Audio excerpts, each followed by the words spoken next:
Well, good morning, everyone. On behalf of the Eisenhower National Historic Site, I have the great pleasure of introducing our first speaker here on our Sunday morning.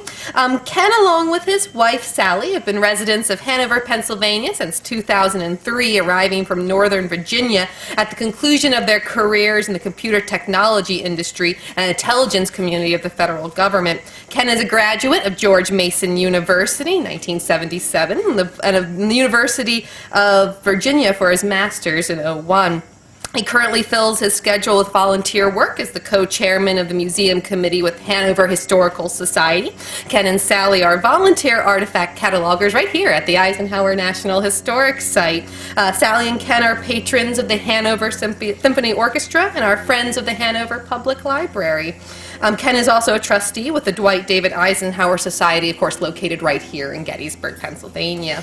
Finally, Ken is the CEO of Ostfront Publications, LLC, and of course the author of two great books on military history. First of why Normandy Was Won, Operation Bagration and the War in the East, 1941 to 45, and the European Theater Anthology of World War II, unique, unknown, and interesting information for those familiar with the Second World War. So I'm now going to very happily hand the lectern over to Ken Weiler.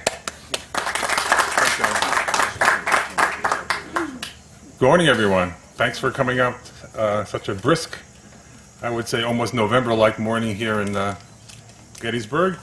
One of the things that any aspiring author fears is an early Sunday morning appointment to talk about a book where anything can happen, especially when it's like below 50. And I think we're pretty close to that now. One of the things I did clear up before when I introduced my first book about 3 years ago, the lectern, I was told, don't touch the lectern. And I said, why not? Because it might shock you with all the moisture we have on the ground and stuff like that. And I thought about that after coming back here for the first time in a couple of years. I thought, this is really a planned event to keep rambling authors like me from falling asleep up here, to shock them awake. So, be that as it may, let's get started here. I'm going to do is talk about my new